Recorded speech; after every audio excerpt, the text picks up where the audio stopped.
Ito po ang balak kong itanim doon sa aking gagawing hanging plastic bottles na ang itatanim ko po ay ito pong pinropagate kong strawberry.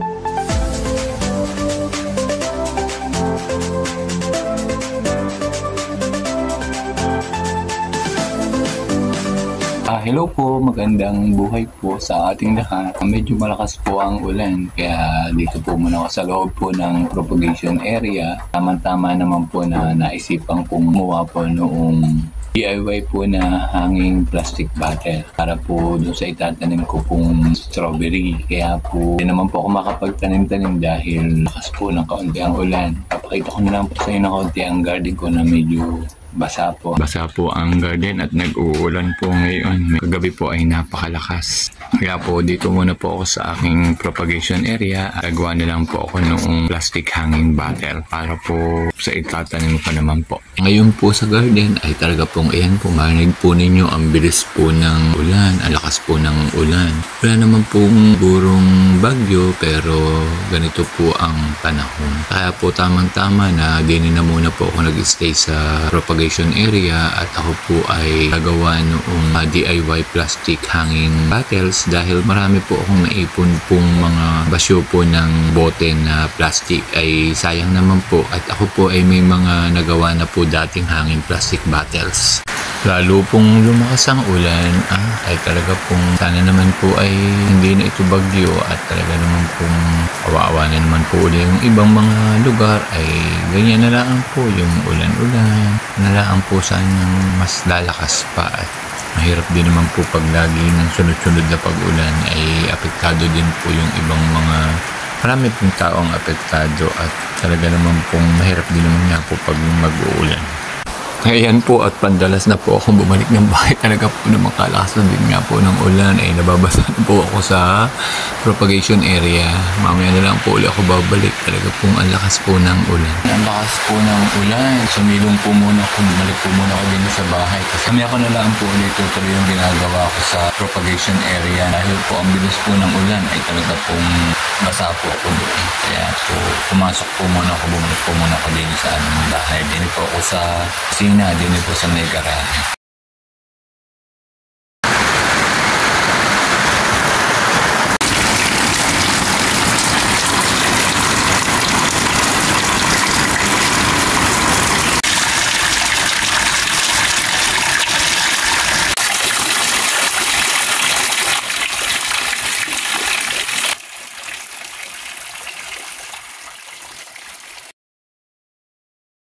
Tumigil na po ang ulan. Pwede na po ulit akong pumunta sa propagation area. Itutuloy ko po yung ginagawa ko para po matapos. Wala naman pong bagyo pero ang alam ko po sa balita ay may LPA or low pressure area. Kaya po siguro maulan. Pero ngayon po dito po sa amin ay wala pong pasok ang mga eskwela. Tahimik po ang paligid at nakahina po ay talaga pong mabilis ang ulan. Pero ngayon naman po ay tumigil na. Pupunta na po ulit ako sa propagation area. Tutuloy ko po ulit yung aking ginagawa.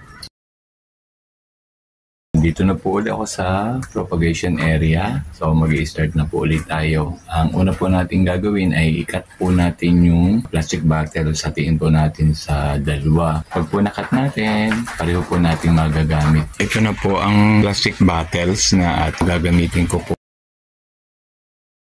Ito po, kinat ko na po. Ito po yung isa at ito po yung isa. Pero ito po ay binawasan ko po para po naman hindi po ganun kataas. Kasi po tatamnan din po ito.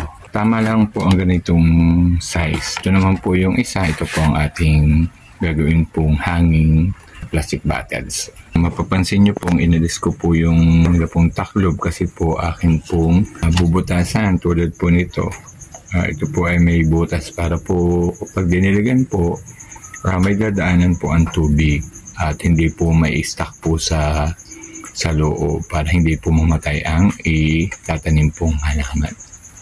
Sunod po natin gagawin, bubutasan din po natin ang ilalim po para po pag dinilig po natin o diniligan po natin ang halamang itatanim ay hindi rin po mamatay dahil hindi po may ipon ang tubig po sa loob.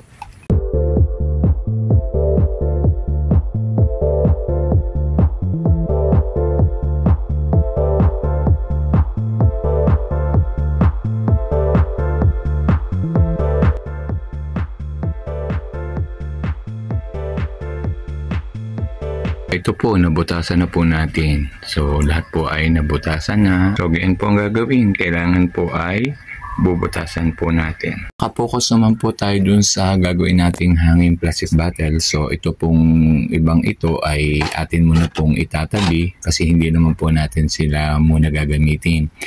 So, ito lang po muna ang ating focus na makagawa tayo ng hanging plastic bottles na pwede po nating pagtamnan po nung ating pong gustong itanim na halaman. Sa case ko po, ang itatanim ko po ay yung pinropagate ko pong strawberry. So, dito muna po tayo magpo-focus. So, gagawa po tayo ng ilan po nito para po ating pagtamnan.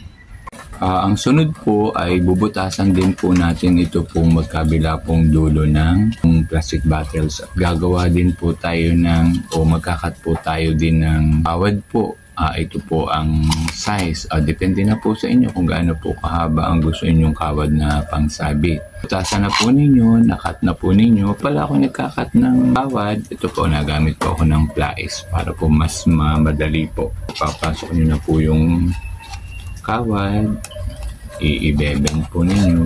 Pag medyo mahirap-hirap po, nagamit po tayo ng ito pong pliers po. Nagawa ko po ay paloob po ang kawad para po hindi po harapan. So, pwede pong inyong baluktot na po ng kawad. Hindi na po kayo hirapan. Pasok po natin sa loob. Ayan. Po naman isa. Ayan. Okay. Ayan. So, meron na po kayo hanging bottles po. Yan. So, pwede po ninyo natin na po kung paano po ninyo pahipitin. Yan. Yan. So far po, ayan po. Ito pa po ang nagawa ko na. Dali lang po.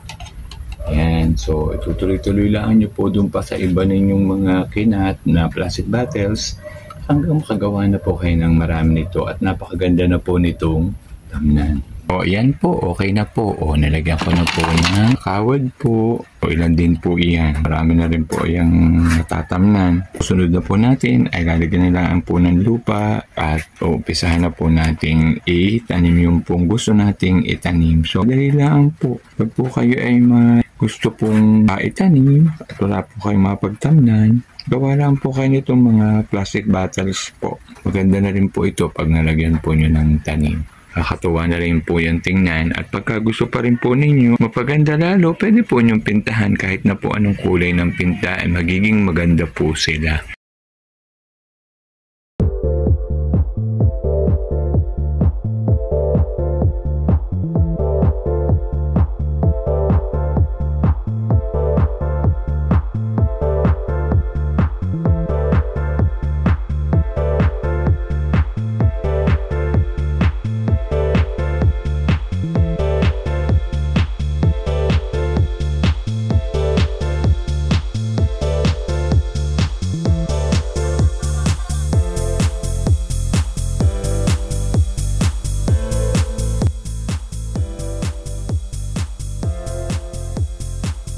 Ito na po ang nagawa kong hanging plastic bottles na tinamnan ko po ng strawberry para po pag po namunga ang strawberry ay makita po natin ang bunga po ay nakalaylay. Nakatuwa po. Pag po tayo may mga plastic bottles po, huwag po nating itapon. Sayang po, matatamnan po natin.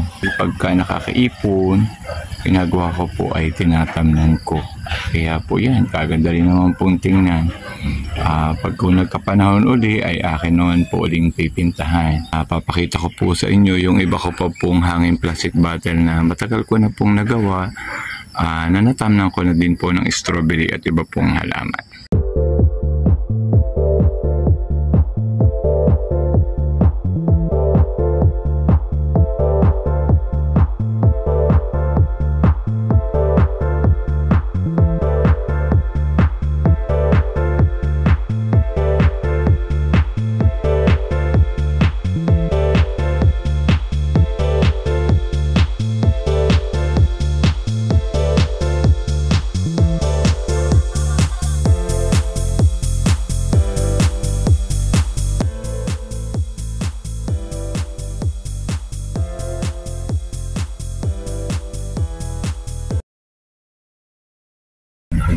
ulit tayo ng isang magandang pwede po natin pagtamnan ng ating mga halaman. At hindi na po tayo bumili ng mga pansabit po na tataniman. Pwede po tayong makagawa. Tiyaga-tiyaga din po lamang. Kailangan lang po tayong talagang magsakripisyo ng kaunting pagod. Pero sulit naman po ang ating ginawa pag po nakita po nating maayos. For the meantime po, papahinga na po muna po. Marami po uling salamat sa inyo pong suporta at sana po ay nagustuhan po ninyo ang ating video sa araw na ito. So maraming salamat po. Bye-bye po.